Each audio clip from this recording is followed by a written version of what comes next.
Welcome to The Lighter Side of the Spectrum, a podcast where we explore how to find joy, connection, and growth while navigating the challenges of parenting kids and teens on the autism spectrum. Remember that inclusion and hope are key to making life better for everyone, and that even in the most challenging moments, there's always a lighter side. Now here's your host, David Kaufer.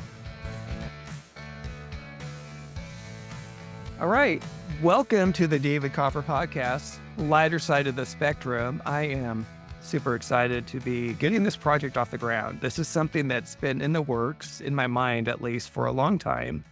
But now it's finally rolling, and I have a great collaborator on this who I'm looking forward to introducing in a minute. But first, I want just to provide just a little context. What is this podcast? Why am I doing this? What do I want to cover? And really, the big thing is I want to talk about things that make life better and more meaningful, for those who are on the spectrum, and also for those who care for them, love them, teach them, care, involved with them. It's a big community.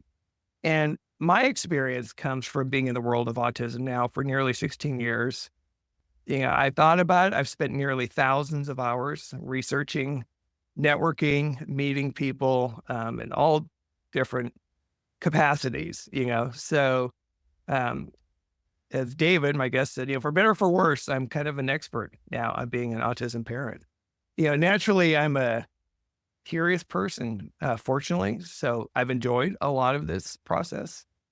And like I said, I've had a chance to meet with a lot of great people along the way. I've learned a lot, and this is an opportunity to kind of share that knowledge. I want to introduce some of the people who've helped me on the journey with the rest of the world. There's a lot of people who are just starting the journey or different stages of it. And I intentionally called it the lighter side of the spectrum because I think it's important to have that kind of perspective. Just like life, there's a lot of dark sides of dealing with this, some challenges for sure. But there's a lot of great things, a lot of gifts that I really do believe that have come along with it. So with that being said, I want to introduce my co-host and guest today, at least, and that's David Diaz. David, thank you for My pleasure. giving me the honor of having you as a guest.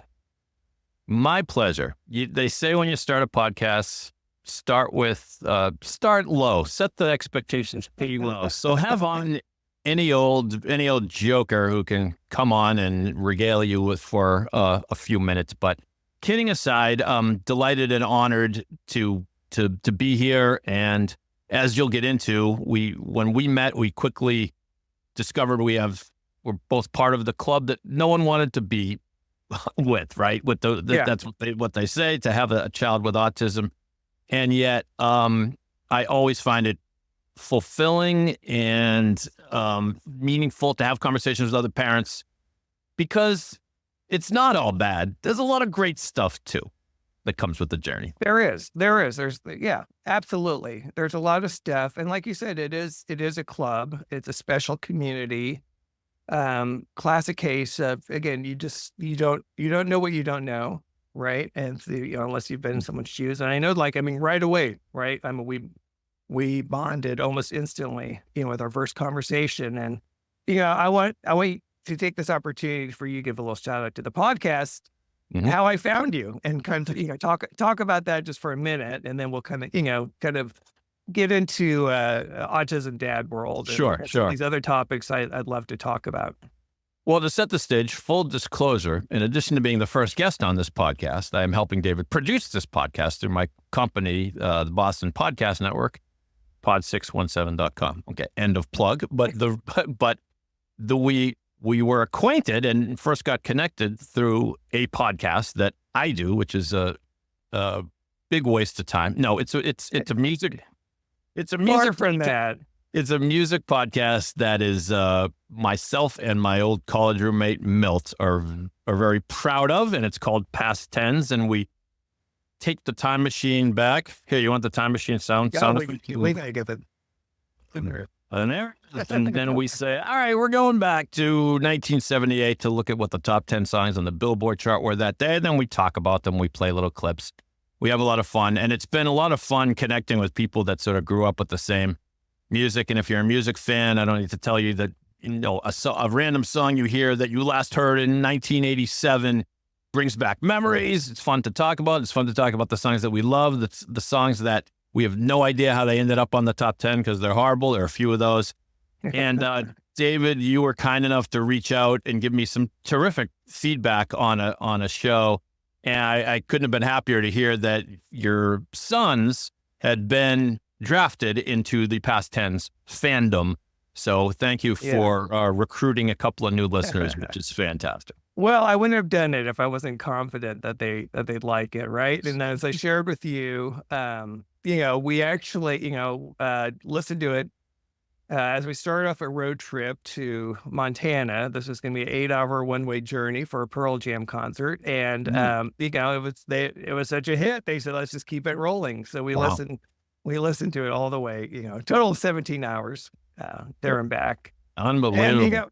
And what was great though, Dave, and again, getting back to the connection is, I remember during one of the pods, you made a reference to your son, and you talked about how he was on the spectrum. And, so I made a mental note of that. I'm like, wow, in addition to kind of, again, having the music connection in common, I'm like, that's really cool. And, you said a couple other things I could just tell, like, okay, yeah, this is a guy who gets it. I just want to talk to you because, again, I enjoy that part. So, tell me a little bit about Adrian, your son. Sure. So Adrian's 25 and he is a joy. He is the light of my life, but he does always need some help. And I don't know if my journey is typical, but of most autism parents, but I'm sure there are a lot of similarities. And the first thing that is so very cruel about the spectrum is that you don't really get a straight answer out of anyone, whether your kid has autism for a while, for 6 months, 8 months, it's like if kids develop at their own rate, and you're probably seeing some pediatrician that is not expert in autism. And so especially then, right? Like, again, how so I'm sorry to interrupt you, but I'm just curious, like what age, what age did you start thinking like, hey, maybe he's on the spectrum, or, that we want to take a look at this, and when he was diagnosed? Yeah, I want to say around 8 months or thereabouts. And he might not have gotten an official diagnosis until maybe he was about 1.5 years, I want to say. But that's we got him diagnosed pretty early. The first diagnosis was PDD-NOS, pervasive developmental disorder, no other symptoms. I don't know if they still give that out anymore. That sounds familiar. I think that rings a bell. And only later did we discover that it's just like a softer way of telling you that your kid has autism, or they just hadn't gotten their act together. And this is one of the things that you and I share, is witnessing this very positive awakening when it comes to autism over the past, call it, 20 odd years. There was so little. There's still so much that we don't know about the disorder. Yeah. But at the time, they were just starting to see autism as a spectrum, and so they say you've met one kid with autism, you've met one kid with autism, and that's it. Every kid is different, and so it's very challenging to pick out to diagnose it with any sort of certainty. And we say they're on the spectrum. The spectrum can't be really written out on a whiteboard and say my kid's here and your kid's here. It's just there's certain things they develop differently and slowly, and most of them need some help over time. But anyway, so to finish the thought on Adrian, he is charming. He has a sense of humor. He's usually very happy. He can get out. He does a lot of scripting, so he repeats things. The best way to describe Adrian is if you've seen the film Rain Man, which we could do a whole episode just on that movie, David, I'm sure. But the Dustin Hoffman character is a lot like Adrian in terms of development, meaning, the Raymond could answer a question, Raymond could provide a sentence, Raymond could tell you if you wanted something, but he's not going to be a real conversationalist. And that's kind of what Adrian is like. You kind of got to pull a sentence out of him. But like Raymond in the movie, there are little moments that are just really tremendous and genuine. You can see where Adrian's sense of humor comes out. He's capable of making jokes, and he loves music like your son. We noticed once that he could, if you asked him to name a song that begins with the letter whatever, M, that came out in 2002, he would be able to come up with that. So that kind of, when we realized that, we were like, holy crap. Like it's like in the movie, Tom Cruise goes, holy crap, he's a genius. And in a way, he is a genius. And in another way, he needs a lot of help communicating in our society. So Adrian has certain savant skills. He can also tell you, if you wanted to know how to get to the Dairy Queen that we once went to in Derry, New Hampshire, he would give you turn-by-turn directions as to how to get there. Oh, interesting. Yeah.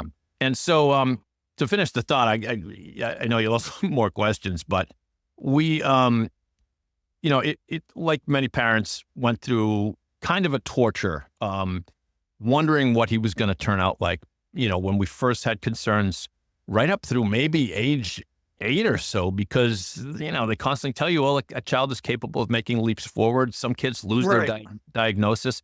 At some point, it just felt like this is Adrian. This is the way he's going to be. And if you don't appreciate him the way he is now, then what are you doing, really? We loved him the way he was.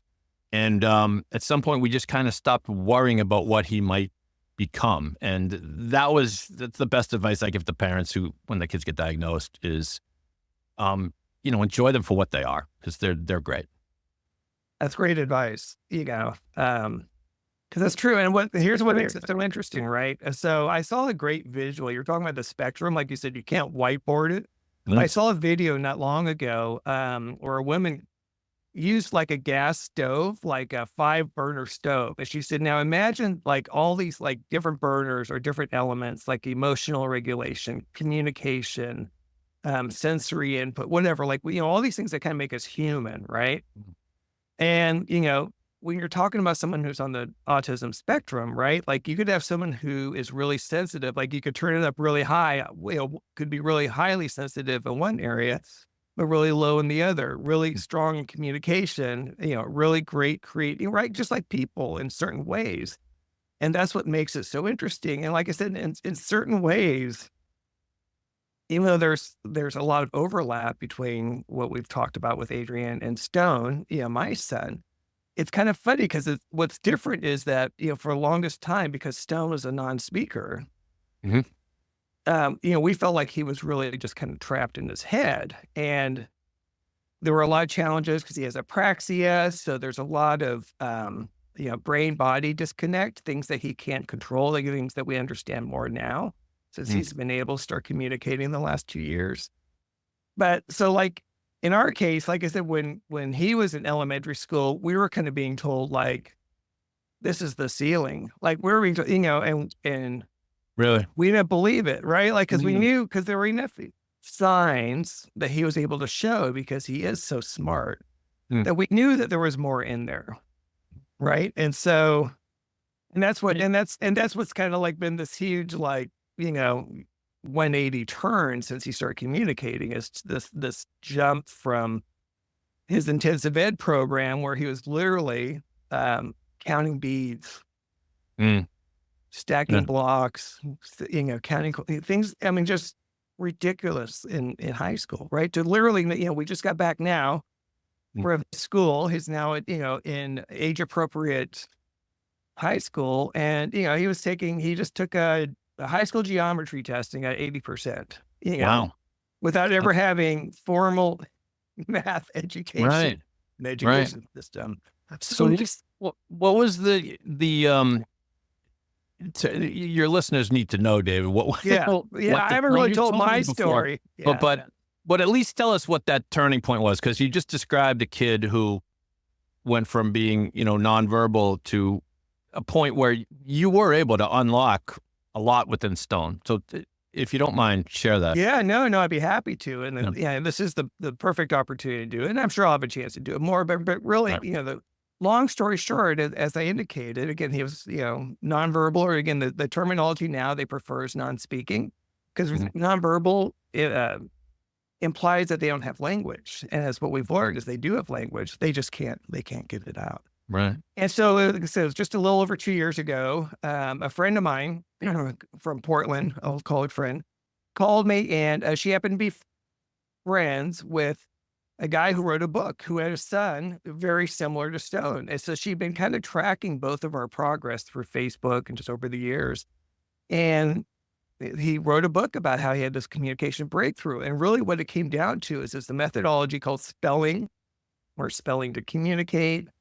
There's kind of different flavors of it, but what it is really allowing kids to communicate by, starting with pointing to letters on the letterboard.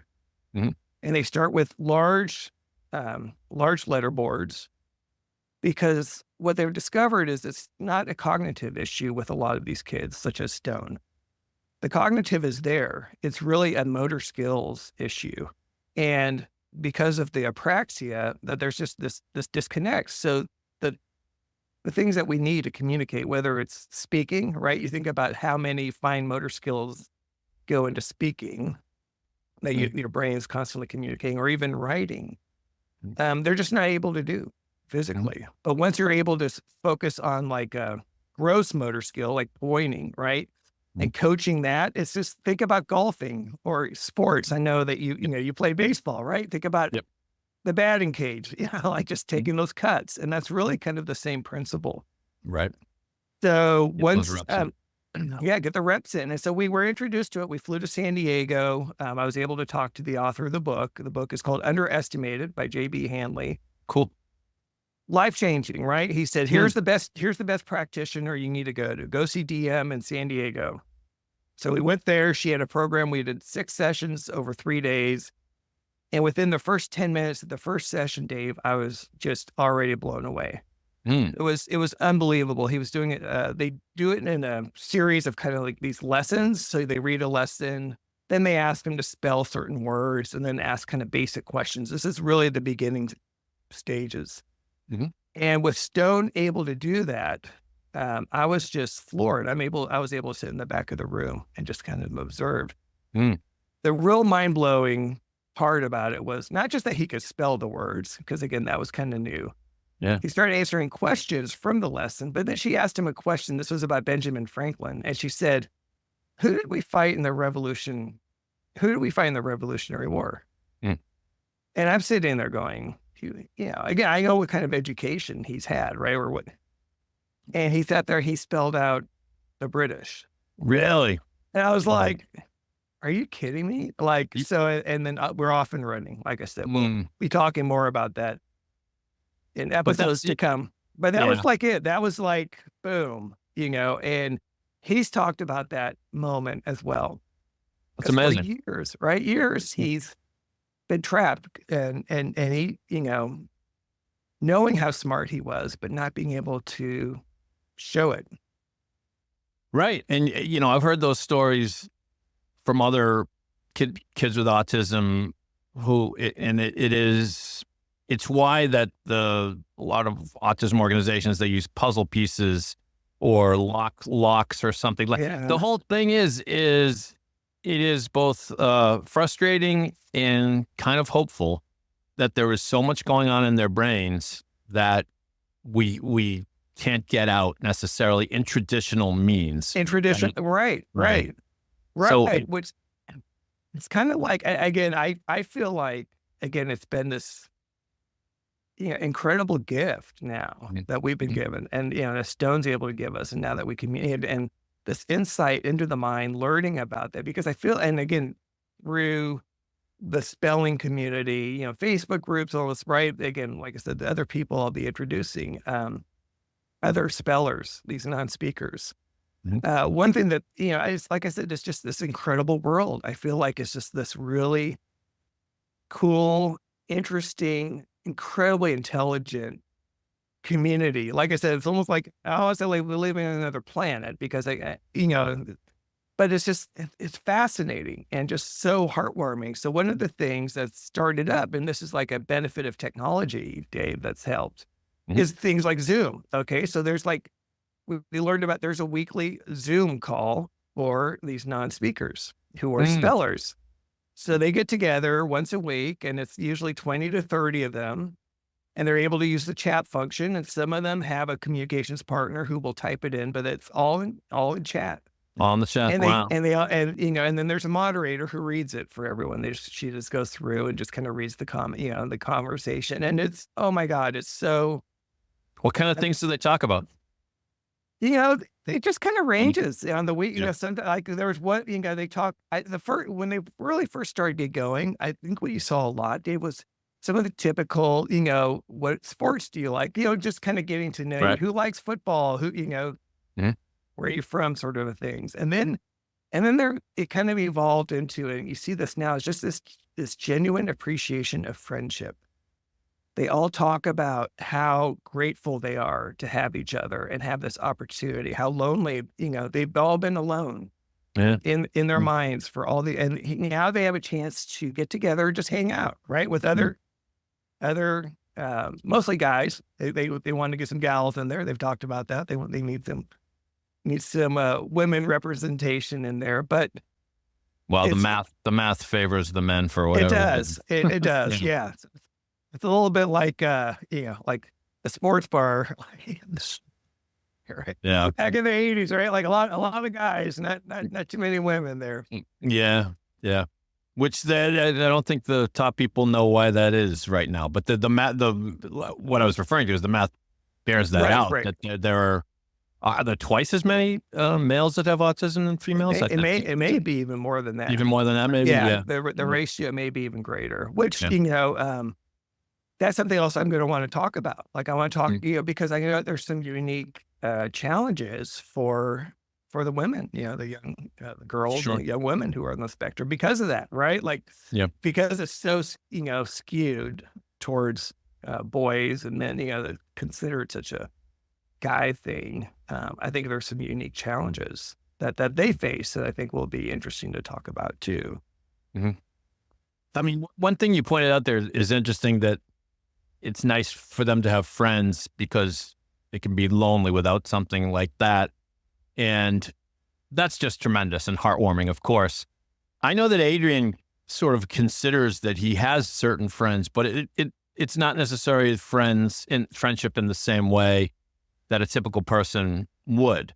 He, Mhm. he has friends that he sees every now and again, and there are a couple typical, they happen to be girls that he grew up with that will still, every now and again take him out for pizza or something, and they have a nice time.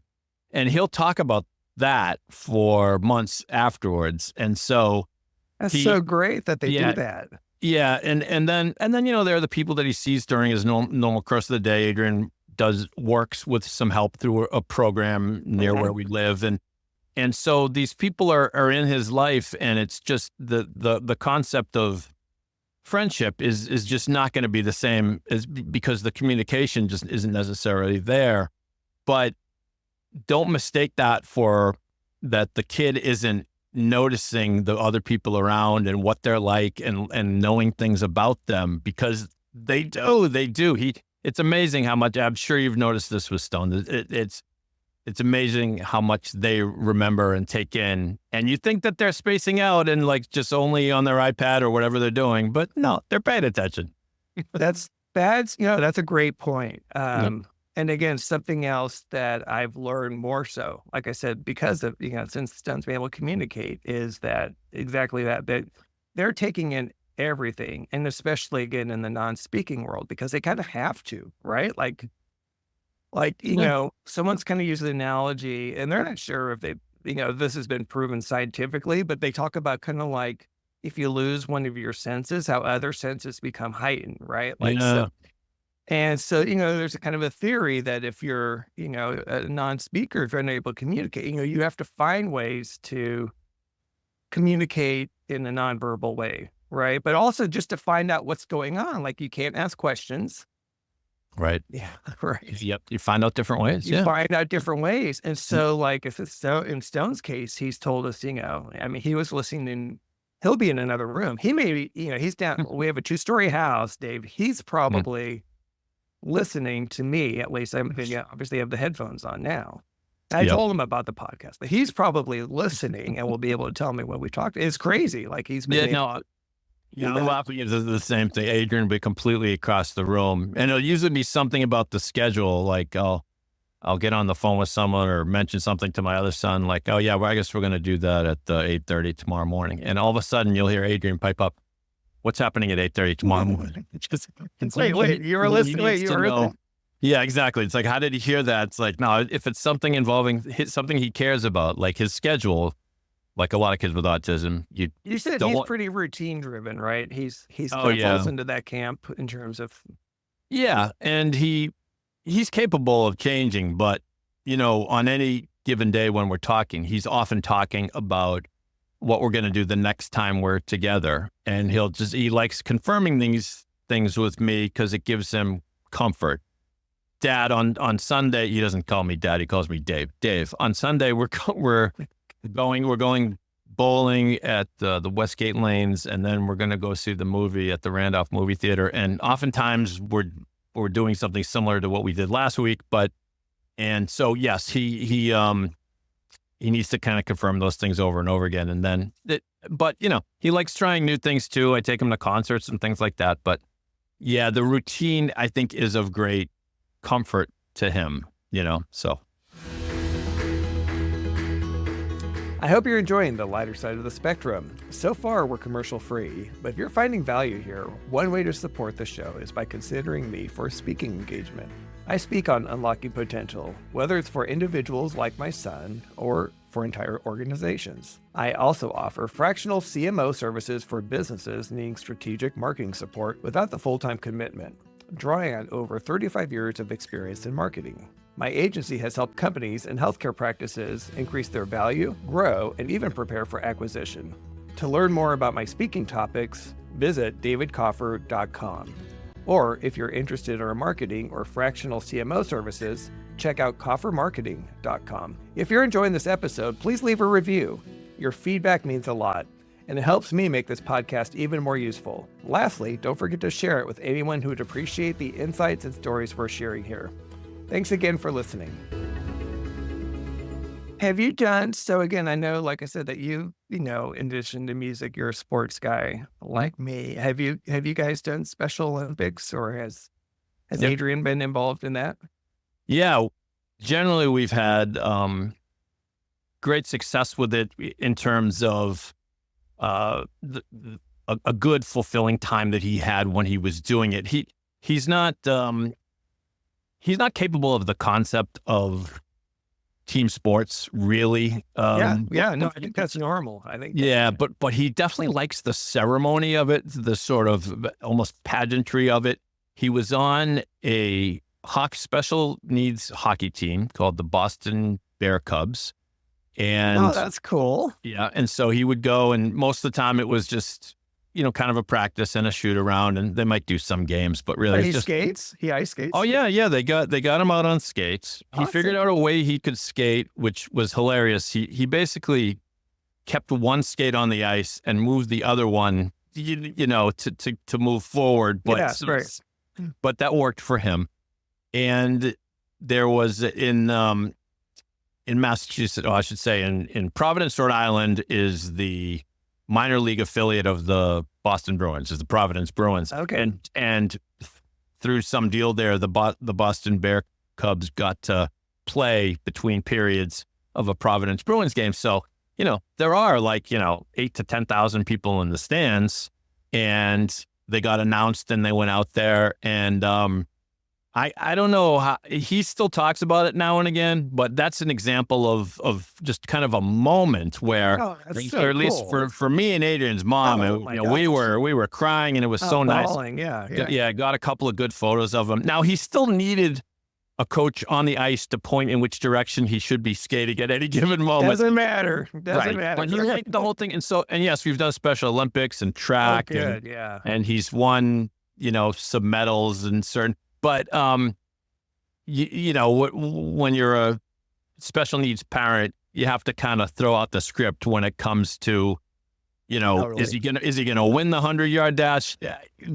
Probably not. Is he gonna care that he wins? No. Is he gonna be happy and have a smile on his face when he finishes? Is he gonna be happy when he's done? Right. That's right, and that's worth its weight in gold for sure. It's great. That's again, that's a great example. That's part of the perspective I think that Yep. I've needed to kind of mature as an adult and Yeah. just to learn. And I remember a long time ago, kind of having that first lesson, and back when I'll guess maybe he was like 7 or so. And Stone has a twin brother, Ty. Mm. Again, which is a whole nother story for another podcast. Talk about again the whole sibling issue. In his case, again, what made it interesting is Ty was always in the gifted program. He was, so from a very young age, we knew he was incredibly smart. Yeah. So anyway, so we've raised twins, right? So we're taking the twins everywhere. And when they were young, we would take them to the little pumpkin farm. Mhm. And of course, in my mind, they have all the different games and this and that. And, I want to play the games with Stone. But he didn't want to do that. He wanted to go down to the river, like I was close by, and throw rocks, Yeah. And at first, right, I remember like feeling like, this is wrong. Like this isn't what you do at the pumpkin farm. Like you need to right, right. You have all these expectations. I think That's this is one of the things, again, in terms of advice, especially like you said, to parents who, maybe with new diagnosis or whatever, is like you said, being accepting. Yeah. Throw out expectations, right? Like you said, and I know sometimes that's easier said than done, but once I did that, I was like, he's having a blast. Yeah. So I'm just throwing rocks in the river. I'm like, all right, that's his pumpkin farm. That's right. What's wrong with that? Cool. There's nothing wrong with that. And he'll remember throwing those rocks, and he'll want to do it again. So that's absolutely the case. I mean, we like to try a lot of things. So we tried karate, which he enjoyed for most of the run of that. But then, again, team sports don't really work. And, since I love music and he does too, I tried to take him to as many concerts as I can. And, there have been concerts I've taken him to where after the first song, he's asking what time we're going to leave. And that can be a little disappointing. But you get the wins on the other side. Like I took him to a Snoop Dogg show. Oh, wow. Which I felt a little guilty about when I sort of caught a whiff of everything that was going on in the air of a Snoop Dogg show. But it is what it is. It comes with the territory. Exactly. That's right. Reality. So we're there, and I don't know how he's going to react to this one, and he's got noise canceling headphones on because I don't want his sensory issues to crop up. And so Snoop comes out there, and he happens to be holding a joint the size of a submarine sandwich.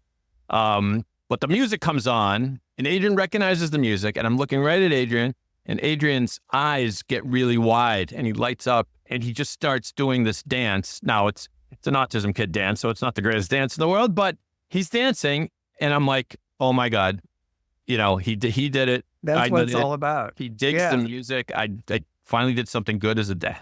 No, but like little moments like that, absolutely. And he talked about that for months afterwards. So it's nice. Yeah. It's so great to have those moments. I'll just share another quick one for me. Sure. Again, I talk about being a sports fan, so it's hard to tell, but big Oregon Ducks fan.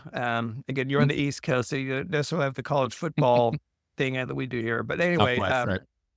Again, it was one of those things, especially because, and Stone, had a lot of sensory processing issues, especially when he was younger. We knew he was sensitive to noises and had a hard time sitting still, right? A lot of these typical things for kids. So we were reluctant to take him to concerts or to football games. I loved going to Oregon Duck football games. And so I started, taking his brother, and he fell in love with it. And, so we, for years went, but I remember thinking like, I want, Stone needs to experience this too. Mm. And so about 3 years ago or so, I said, "Yeah, I'm going to take Stone. He gets his own road trip." That's great. And yeah, and he just had a ball. And it was really actually, Dave, what was really cool is this was really one of the first moments. Wasn't too long after that. So I took video at the game of just kind of like the teams coming out and just, moments, right? Mm. And Stone likes to look at pictures. And I knew he would kind of go through pictures on his iPad and on his, there was a video. Mm. And we were sitting there one night. I'll never forget this. And he played the video, the band, coming out. Mm. And he said, "Ducks football," All right. which was like a huge moment for us to say, Yeah. like, oh yeah, he had like all this was connected, right? Like, and it was meaningful. Like he really wanted us to know that he was in there, this is meaningful. And he's written a bunch of stories, which I'm dying to share. And I don't know if I've shared with you the song he wrote. No. Yeah, I'll have to do it. You're going to love it. It's called Speech Can Suck It. It's amazing. He wrote it on the fly, Dave. It's like, Really? oh yeah, it's incredible. Incredible. Yeah, but he's written stories. But his latest story he just started writing was about his first Ducks football game. Nice. Yeah, it's great. I love it. But these are some of the bittersweet moments. Again, because he's brutally honest, which I want. But he talked about like for years he had to watch his brother go to these games that he always wanted to go. Mm. Right. Yeah. And he always felt left behind. I know. So he was so excited when he finally he's finally getting his chance. Yeah, it breaks your heart. We had a moment with that, like Adrian, where I forget how old he was, but it was some deal where we were traveling to Philadelphia to see family or something, but it was something that we concluded it's going to be too much for him, his anxiety, blah, blah, blah. We're going to leave him with his grandparents. And so we're telling him one day and we go, yeah, and you're going to stay with, Nana and Papa. And Adrian says, all by myself. And we went, well, I'd never heard him say anything like that before. And so his mom says, Adrian, do you want to come with us to Philadelphia? He said, yes. And we said, that's it. You're coming to Philadelphia. We'll figure it out. But, it takes a lot for them to be able to break through and communicate, let them, let you know. But when you finally make that connection, it's all worth it. So it's so worth it. And again, like I said, in terms of advice, hindsight, right? 2020, of course, looking back is just again, telling parents, give your kids that opportunity, not only presume competence, right? Which is so important. Like we were talking about before, even if you don't think they're in there, it looks like they're doing all this other stuff. They're taking it all in. I have no doubt that that's the case for 95% of these kids out there. But there's, their brains may be wired, but that doesn't mean that from a cognitive processing that's not there. And, we need to be, I think, more respectful of that. Much more aware.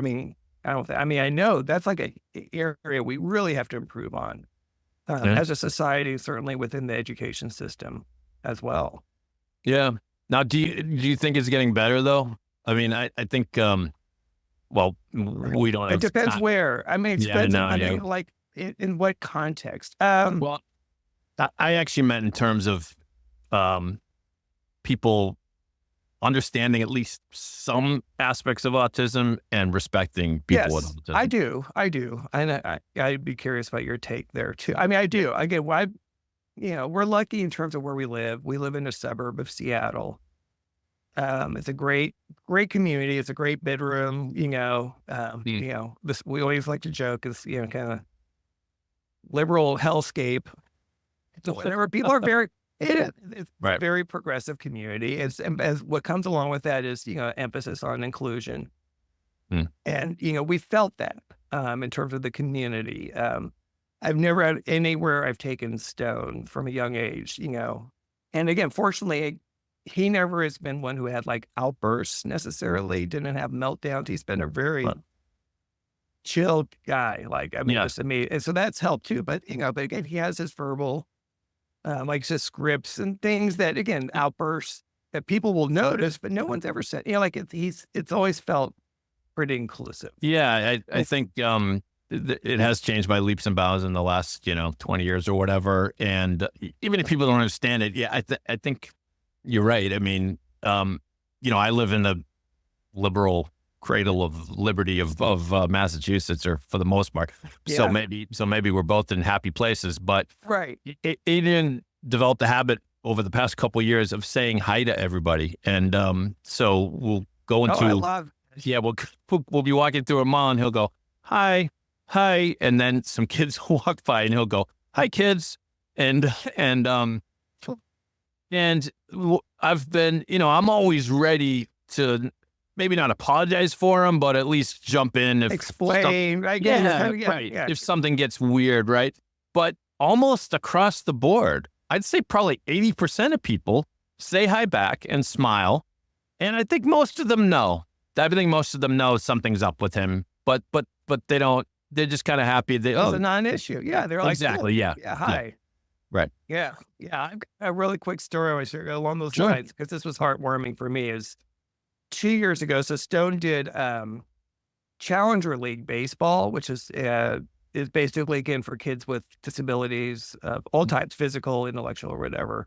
Put on my little league as they played a season, and part of that is then they had a day at a Mariners game where they allowed them to go on the field before the game, right? Kind of rope it off. You could kind of parade around the field, wear a uniform, right? So we went out there with him, and again, this is one of the videos he loves pulling. It was you can just tell it's just a great memory. And we were going around, and I remember, and there was a group of teenagers, a couple of years old or whatever, but they were just hanging out over the railing. And again, like you said, you're always kind of get your guard up, right? Because especially on the team, but they were like, hey, and they were just awesome. They were like, come over here. And they were giving him high fives.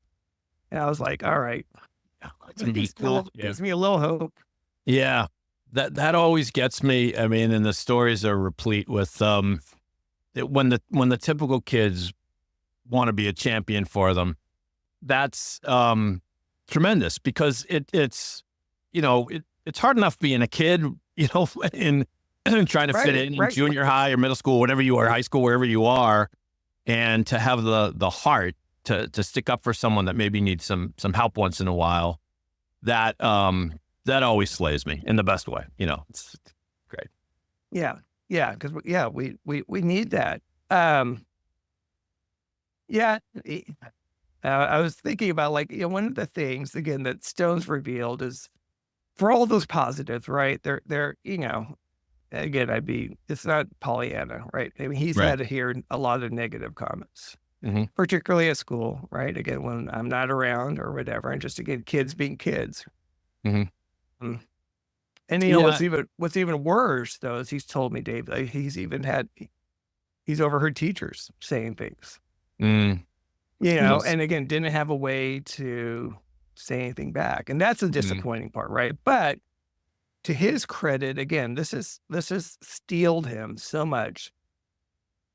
One of the main qualities I love about him is he has the greatest I have no fucks to give attitude an 18-year-old can have, and not in like a rebellious way, but just like, I know who I am. I know what I can do. I don't need anyone. I don't need your approval. I don't, Yeah.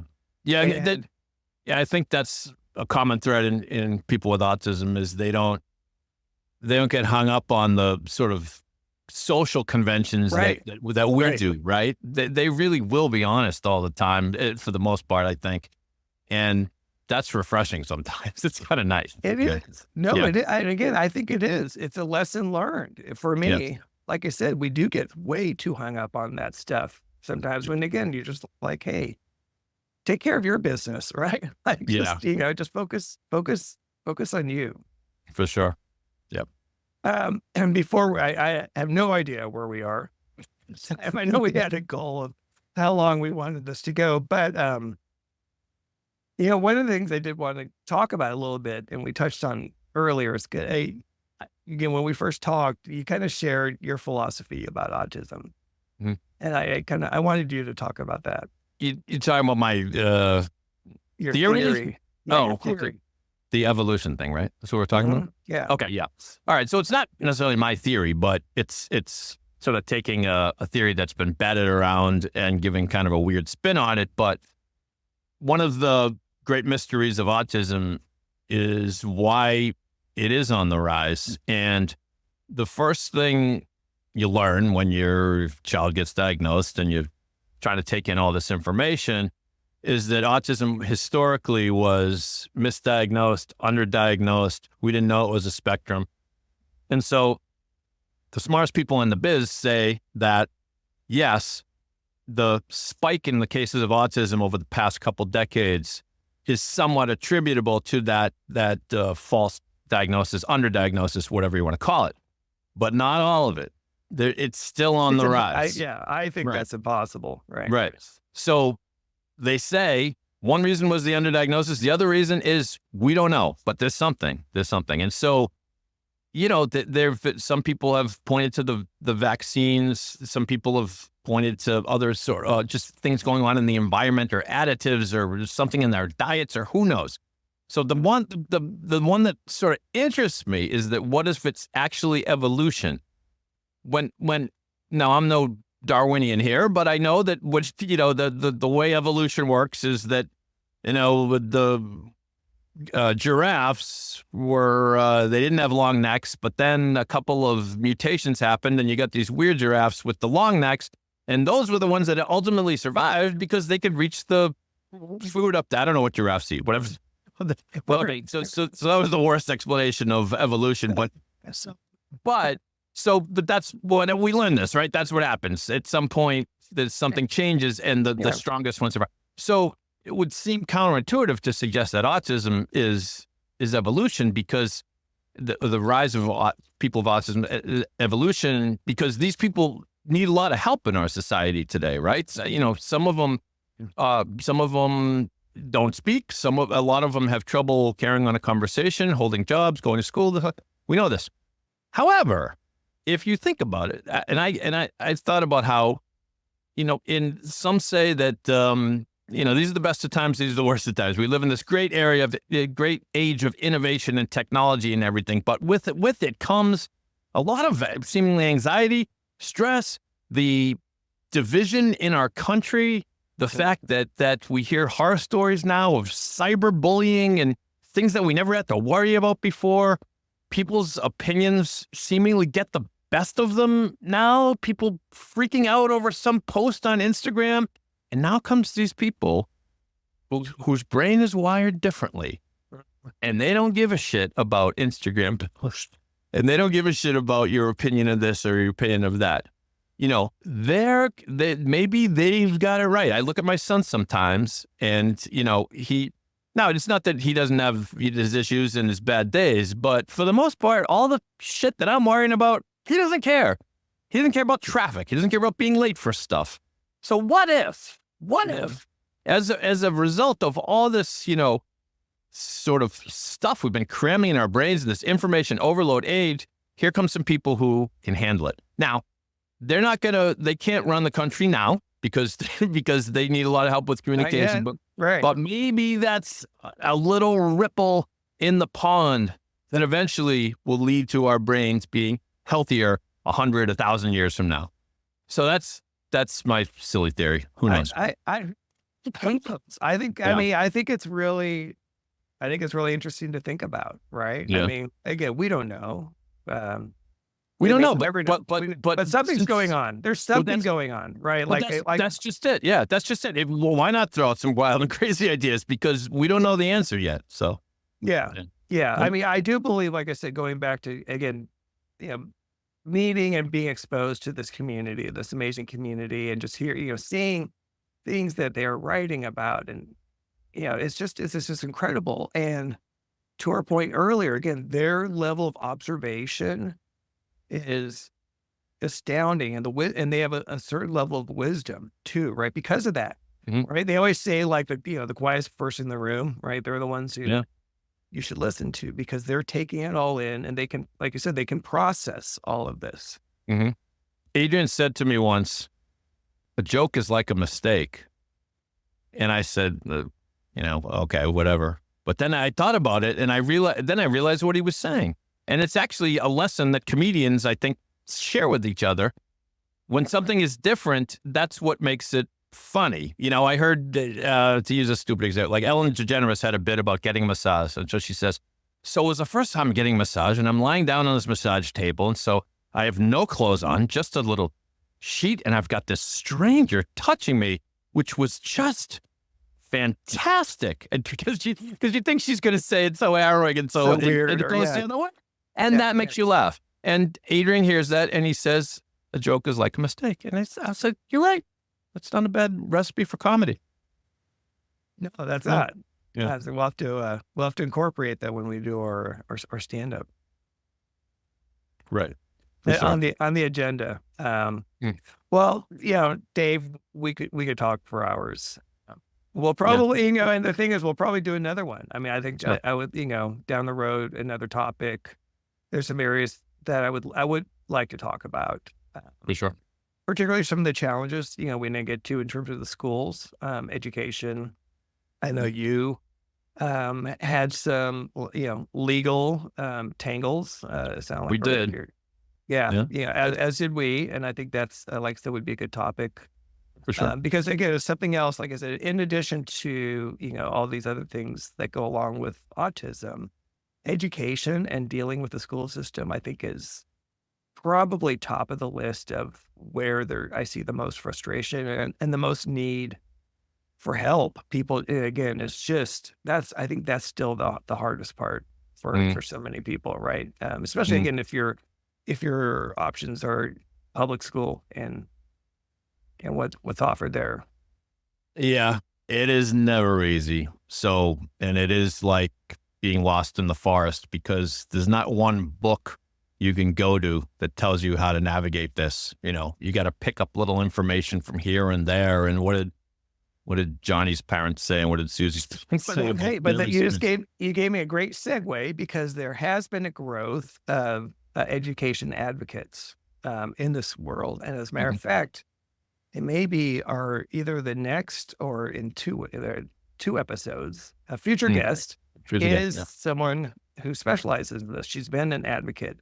And I have another guest who's been an advocate for 1,000 families, who's now training to become a practitioner. And so we're going to be talking about some of those areas. So the good news is, to your point, like I said, that was kind of the world we had to navigate, right? When our kids were in schools, like said, oh, this parent did this, and just trying to like scotch tape this plan together when you don't, when you're blindfolded. And at least now there's more resources available. So I'm excited to talk about that. I'm excited, like I said, to have you help collaborate with this. For all those, again, checking out the podcast, Dave is going to be part of them. He's the producer. I'm going to be like pulling him in. You'll hear from me now and again. You'll hear, yeah. And so again, I'm so glad we connected. I'm so glad we're doing this. Thank you.